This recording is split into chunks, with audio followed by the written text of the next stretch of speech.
So, little myth busting here. Bike fitting isn't just for bike racers. It's literally for everybody. And you can see here a good example of different sized people.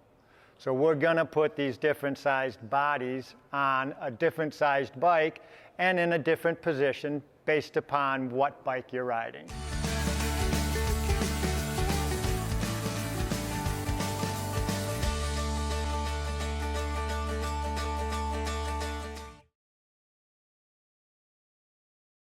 So what do I mean when I say putting a body on a bike? We're talking about the 6 points of contact that our body makes with the bike. What are those 6 points of contact? My two hands, my two sit bones on the seat, and my 2 feet. So, 6 points of contact. 2 feet, 2 sit bones on the seat, 2 hands on the handlebars. If we get this right, and we're comfortable, we're gonna have some happy miles pedaling our bike. When I get up on the bike, I sit up no hands. I can clearly feel my sit bones on the saddle. When I come forward and put my hands on the handlebars, what I want is a seat that allows me to have good, straight spine posture. It's all too often that we see people riding a bike like this, with straight arms and a bent back. And the reason is the saddle is not comfortable for that rider.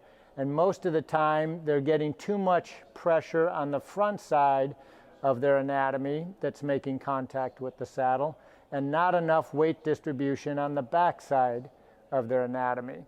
So if this saddle, as we talked about, profile, shape, and width work properly for me, I can sit with a nice straight spine, my sit bones on the back of that saddle nicely, and with that straight spine, I can power up my legs nicely, and that actually contributes to the ability for me to not have to hold myself up with my hands, and that the handlebars in my hands really become a resting point or a perch, right?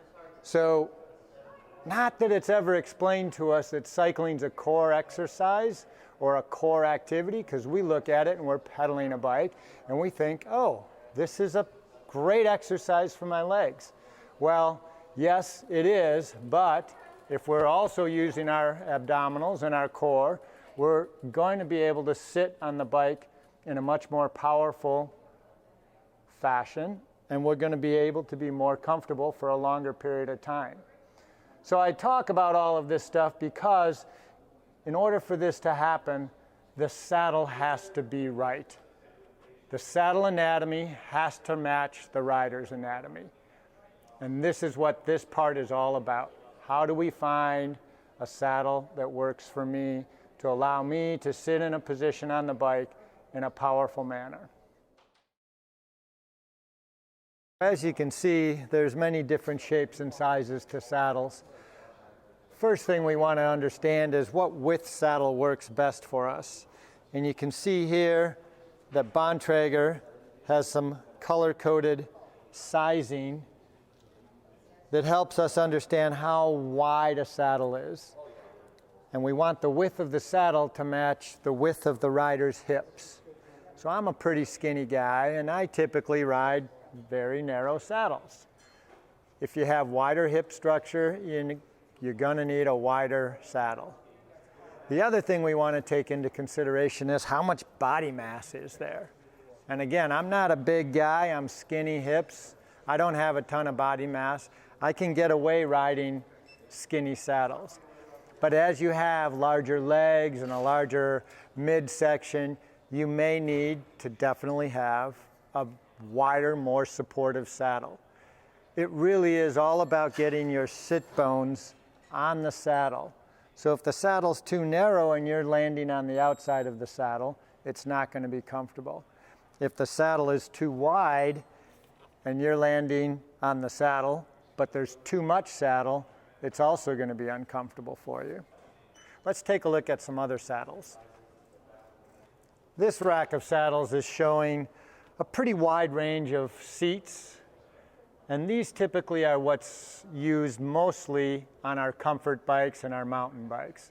So a large majority of our customers who are out riding the flat bar road bikes, as I call it, or the comfort bikes, or your mountain bikes, are going to be somewhere in this range of, again, what width saddle, what shape will work for me.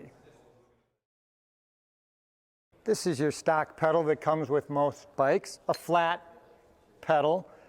You can stand on either side. It's very comfortable with just your regular street shoe. It's very comfortable with a pair of flip-flops.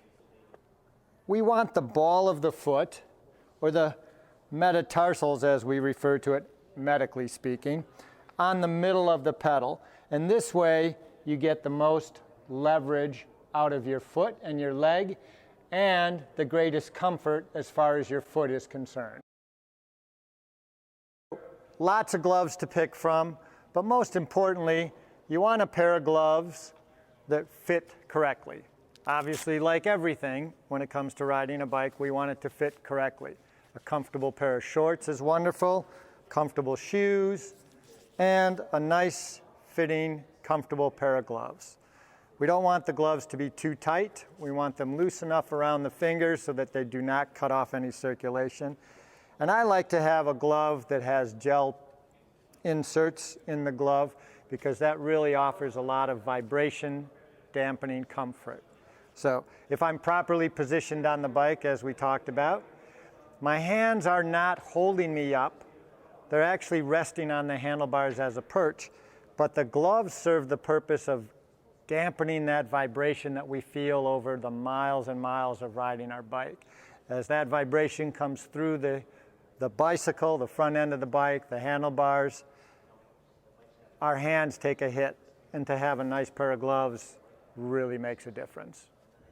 Okay, so now that you got the comfort thing all figured out on your bicycle, it's time to go for a ride and enjoy many miles of smiles.